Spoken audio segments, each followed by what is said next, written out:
क्या आपने कभी सोचा है कि हर एकादशी पर तुलसी पूजा का इतना महत्व क्यों बताया जाता है?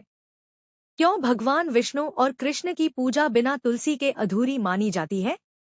आखिर क्या है तुलसी माता और एकादशी का रहस्य?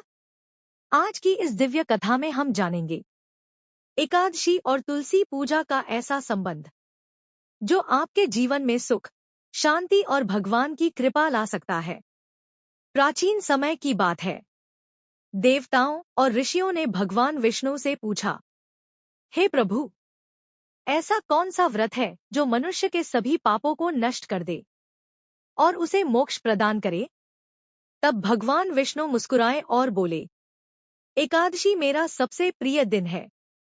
जो भक्त श्रद्धा से इस दिन व्रत करता है वह मेरे हृदय के अत्यंत निकट हो जाता है। लेकिन तभी देवी लक्ष्मी ने पूछा, प्रभु, क्या केवल व्रत करने से ही पूर्ण फल मिल जाता है? तब भगवान विष्णु बोले, नहीं देवी, जब तक तुलसी माता का पूजन न किया जाए तब तक एकादशी की पूजा अधूरी मानी जाती है। भक्तों, तुलसी माता केवल एक पौधा नहीं है, वे स्वयं भक्ति का स्वरूप मानी जाती है।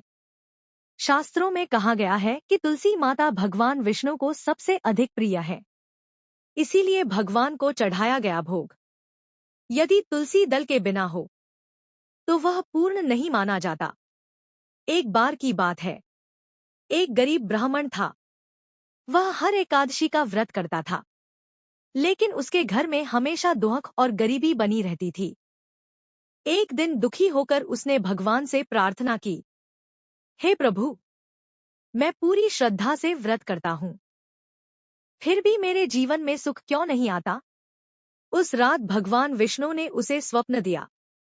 भगवान बोले, वत्स, तुम व्रत तो करते हो, लेकिन तुमने कभी तुलसी माता की सेवा नहीं की।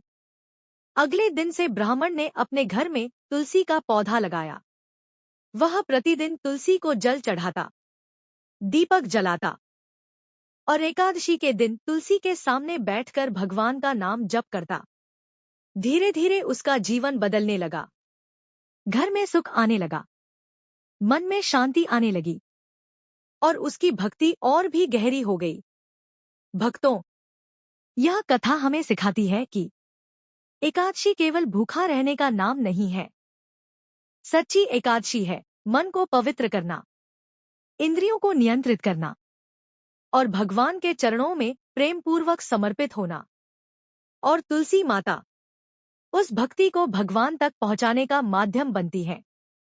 अब जानिए, एकादशी के दिन तुलसी पूजा कैसे करनी चाहिए।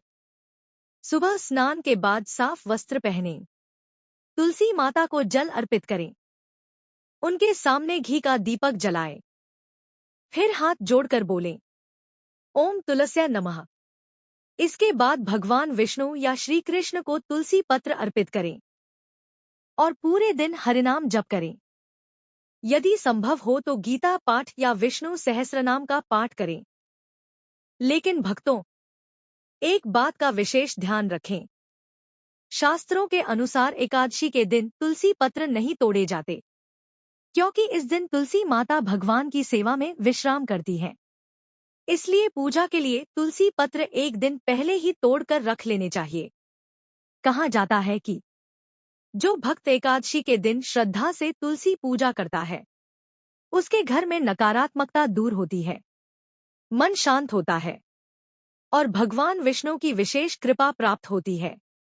ऐसे भक्त के जीवन में धीरे धीरे चमत्कारी परिवर्तन आने लगते हैं। आज के समय में लोग बड़े बड़े उपाय खोजते हैं, लेकिन भगवान कहते हैं, यदि सच्चे मन से एकादशी का व्रत करो और तुलसी माता की सेवा करो तो मैं स्वयं तुम्हारे जीवन का मार्ग सरल कर दूंगा। तो भक्तों, अब जब भी एकादशी आए सिर्फ व्रत मत कीजिए, तुलसी माता के पास कुछ समय बैठिए, भगवान का नाम लीजिए और अपने मन की बात प्रभु से कहिए। यकीन मानिए, आपके मन को एक अद्भुत शांति महसूस होगी। अगर आपको यह दिव्य कथा पसंद आई हो तो वीडियो को लाइक करें, शेयर करें और चैनल को सब्सक्राइब जरूर करें। कमेंट में लिखिए। जय श्री हरि।